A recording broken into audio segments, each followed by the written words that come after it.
France has long been known for its magnificent culture and history. To this day, it holds many of the greatest masterpieces that the world has ever known. This legacy has been passed down and evolved through generations of painters and composers.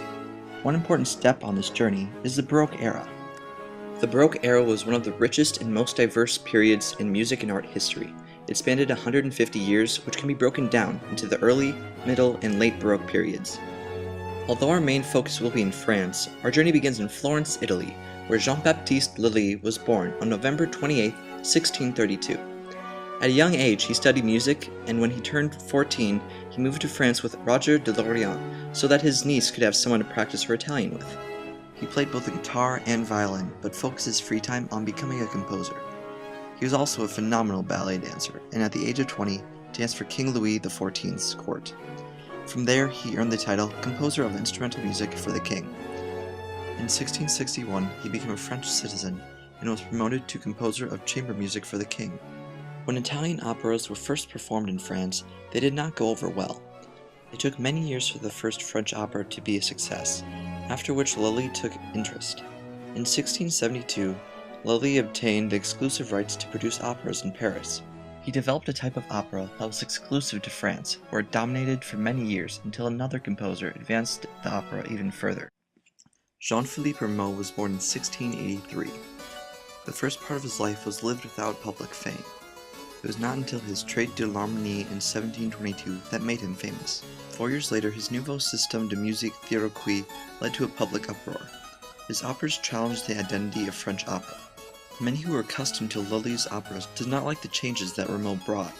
Rameau's operas used new harmony techniques that were revolutionary at the time. Because of this, his works flow in a vastly different way from Lully's. The Baroque era wasn't just music. Peter Paul Rubens was an early Baroque painter. He was raised Catholic by his mother, and his beliefs influenced his paintings. He studied painting for many years, and in 1598, at the age of 21, he entered the Guild of St. Luke, which was a group of painters at the time. He traveled to Italy in 1600 to study Greek and Roman art, as well as the work of Titian. He returned to Antwerp to visit his dying mother and set up an art studio there.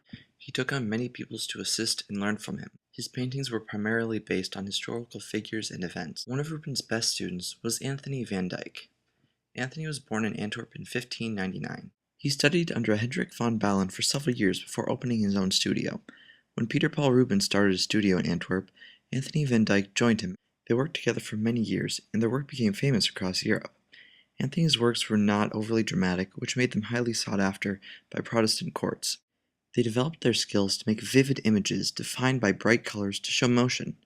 Their work, as with much of what was done during this time period, was largely based on religious figures.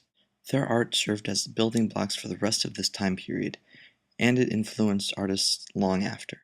The Romantic era focuses on nature, the past, the supernatural, and infinity. The Industrial Revolution was in full effect when this movement started in the late 18th and early 19th centuries. Camille Saint-Saëns was born in Paris in 1835. By age 2, he found that he had perfect pitch, which is the ability to recreate a given note without a reference note. His first public concert was at the age of 5, and at age 10 he performed his first public recital, which contained pieces of Mozart, Handel, Hummel, and Bach. In the 1840s, he attended the Conservatoire. He wrote his first symphony when he was 16. He worked as the organist at the Église de la Madeleine for 20 years, and his work made many say that he was the best organ player in the world. He co-founded the Société Nationale de Musique, whose main purpose was to promote French music. It premiered many composers, including himself and César Franck. César Franck was born in 1822. His first concerts were in 1834, and in 1835 he began to study in Paris, with his brother under professors from the Conservatoire. In 1842, he retired from the Conservatoire. His skills as a composer were not yet up to what many critics wanted them to be at the time. He began to work as an organist at different churches. He worked until his death and published some of his best works for the organ while he was working at the churches. His work became more famous, and in 1872, he earned a position as a professor at the Conservatoire. He remained there until his death in 1890, and he produced many of his best works while working there. The Romantic era was a very important one in France. Franck and Saint-Saëns will be remembered for their work and how it influenced future composers. One of the first great painters from the Romantic era was Theodore Géricault, who was born in Rouen, France in 1791. From 1810 to 1815, he studied the masterpieces in the Louvre. He studied the anatomy of horses in Versailles, which helped him in 1812 with his first painting, The Charging Chasseur. This piece was later displayed at the Salon. Another famous piece by him is The Wrath of Medusa. This was a political statement on a scandal at the time when a ship captain abandoned the crew and passengers to die. This piece made a very strong political statement, which influenced many artists. Eugene Delacroix was born in L'Île-de-France near Paris. By age 16, both of his parents had passed away. He worked hard on his art, and by 1815, he began to study the neoclassical style of Jacques-Louis David. After being inspired by the Raft of Medusa, Delacroix was inspired to create the Bark of Dante. Liberty Leading the People in 1830 was his most famous piece. The spotlighted female raises the tricolor for liberty, equality, and fraternity, which is the national motto of France. His works were revolutionary and pushed forward both art of the time as well as politics. His work influenced the thoughts and opinions of the people of the time. The Impressionist movement existed in Europe in the late 19th and early 20th centuries. It focused on suggestion and of atmosphere rather than of emotion. Ravel was born in France in 1875. His father was an inventor and well-cultured in music and art. At an early age, Ravel was influenced by his father and learned to love music. He was sent to school to study music and majored in piano at the Conservatoire. His Prix de Rome failed several times, and he left the Conservatoire to be a freelance musician. The work he did in his 30s was extremely productive because of a rivalry he had with Debussy. His work focused on distance and the mood, both of which he was able to portray through his amazing composing. His works were not academically great and were a little too radical for the time, but this is why we remember them today. He lived with his parents in poverty until Russian millionaires began to pay him to play piano with their children.